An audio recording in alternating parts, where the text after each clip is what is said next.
అందరికీ నమస్కారం. ఈరోజు మనం ఒక ఆసక్తికరమైన కథ గురించి తెలుసుకుందాం. ఒక గొప్ప ఆశయంతో మొదలైన ఒక సామాజిక సంస్కరణ ఉద్యమం, దాన్ని నడిపించిన శక్తివంతమైన నాయకుల మధ్య వచ్చిన అభిప్రాయ భేదాల వల్ల చివరికి 3 ముక్కలుగా ఎలా విడిపోయిందో చూద్దాం. మనం మాట్లాడుకోబోయేది బ్రహ్మ సమాజం గురించి. మార్పు కోసం చేసే ప్రయాణంలో ఎదురయ్యే సవాళ్లకు ఈ కథ ఒక అద్దం పడుతుంది. సరే, మరి ఈ కథను ఎలా అర్థం చేసుకోవాలో చూద్దాం. మొదట ఈ సమాజం ఎలా పుట్టిందో చూద్దాం. ఆ తర్వాత కొత్త నాయకులు ఎలా వచ్చారు, వాళ్ల రాకతో ఎలాంటి మార్పులు, ఉద్రిక్తతలు మొదలయ్యాయో తెలుసుకుందాం. ఆ తర్వాత మొదటిసారి భావజాలం పరంగా ఎలా విడిపోయిందో చూద్దాం. ఇక అక్కడ్నుంచి ఒక వివాదాస్పద పెళ్లి ఎలా మరో చీలికకు దారితీసిందో, ఆ చివరి చీలిక ఎలా జరిగిందో, ఇలా అన్ని విషయాలను స్టెప్ బై స్టెప్ తెలుసుకుందాం. ఈ మొత్తం కథను అర్థం చేసుకోవాలంటే మనం ముఖ్యంగా 3 తేదీలను గుర్తుపెట్టుకోవాలి. మొదటిది 1828 బ్రహ్మసభ స్థాపించబడిన సంవత్సరం. తరువాత సరిగ్గా 1866లో మొదటి అతిపెద్ద చీలిక జరిగింది. ఆ తర్వాత మళ్లీ 1878లో రెండోసారి ఇంకో పెద్ద చీలికొచ్చింది. ఈ 3 తేదీలు ఆ ఉద్యమం ప్రయాణంలో మైలురాళ్లు లాంటివేనమాట. సరే, మరి ముందుగా మొదటి ఘట్టంలోకి వెళ్దాం. అసలు ఈ సమాజం ఎలా పుట్టింది, దాని వెనకున్న ఆ వ్యవస్థాపకుడి ఆలోచన ఏంటి చూద్దాం. అసలు కథ మొదలైంది బ్రహ్మ సభ అనే పేరుతో. దీన్ని ఆగస్ట్ 20, 1828న రాజా రామ్మోహన్ రాయ్ గారు స్థాపించారు. ఆ తర్వాత కాలంలో ఇదే బ్రహ్మ సమాజంగా పేరు మార్చుకుంది. సో ఫౌండేషన్ వేసింది ఆయనే అనమాట. అయితే ఇక్కడొక పెద్ద సమస్య వచ్చింది. సంస్థను స్థాపించిన కొద్ది సంవత్సరాలకే, అంటే 1833లో రాజా రామ్మోహన్ రాయ్ గారు చనిపోయారు. దాంతో ఒక్కసారిగా ఒక పెద్ద నాయకత్వ లోటు ఏర్పడింది. ఇంకా అప్పుడప్పుడే ఎదుగుతున్న ఆ సంస్థకు ఇది చాలా కీలకమైన, ఒక రకంగా చెప్పాలంటే గడ్డుకాలం. సరిగ్గా ఆ సమయంలోనే 2 కొత్త శక్తివంతమైన నాయకులు రంగంలోకి దిగారు. వాళ్ల రాకతో సమాజానికి కొత్త ఊపిరి వచ్చిన మాట నిజమే కాని, వాళ్ల మధ్య ఉన్న అభిప్రాయ భేదాలే తర్వాత కాలంలో ఉద్రిక్తతలకు, సంఘర్షణలకు దారితీశాయి. ఆ వచ్చిన వాళ్లలో మొదటి కీలకమైన వ్యక్తి దేబేంద్రనాథ్ ఠాగూర్.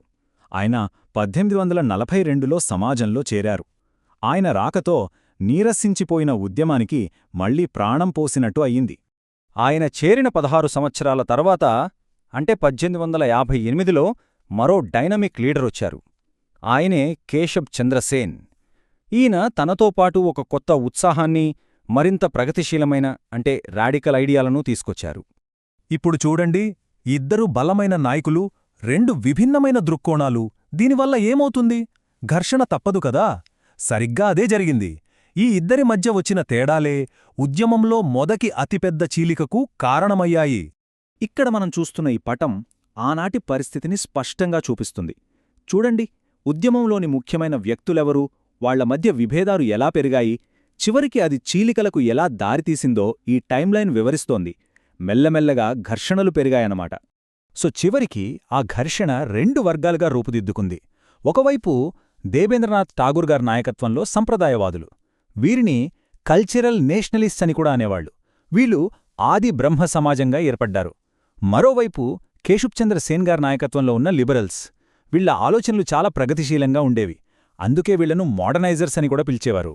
వీళ్ళు బ్రహ్మ సమాజ్ ఆఫ్ ఇండియాగా విడిపోయారు. ఈ భావజాలాల మధ్య యుద్ధం 1866లో తారాస్థాయికి చేరింది. అదే సంవత్సరంలో ఈ 2 గ్రూపులు అధికారికంగా విడిపోయాయి. 2 వేరువేరు సంస్థలుగా మారిపోయాయి. అయితే కథ ఇక్కడతో అయిపోలేదు. అసలు ట్విస్టు ఇక్కడే ఉంది. కేశబ్ చంద్రసేన్ గారి నాయకత్వంలో ఏర్పడిన ఆ ప్రగతిశీల సంస్థలోనే మళ్లీ ఇంకో చీలికకు దారితీసిన ఒక పెద్ద వివాదం రాజుకుంది.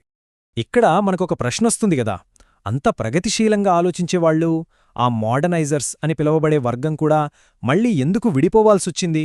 అంత పెద్ద కారణమేమై ఉంటుంది? దానికి సమాధానం 1877లో జరిగిన ఒక పెళ్లిలో ఉంది.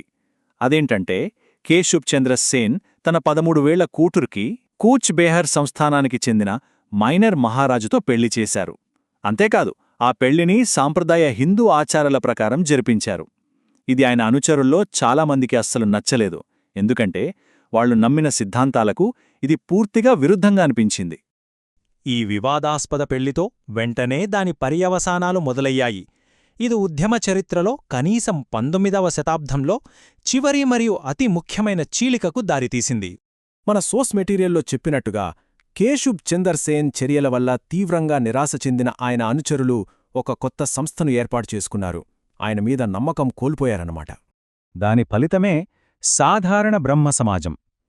కేశబ్ చంద్ర సేన్తో విభేదించిన ఆయన మాజీ అనుచరులే 1878 తర్వాత ఈ కొత్త సంస్థను ఏర్పాటు చేసుకున్నారు.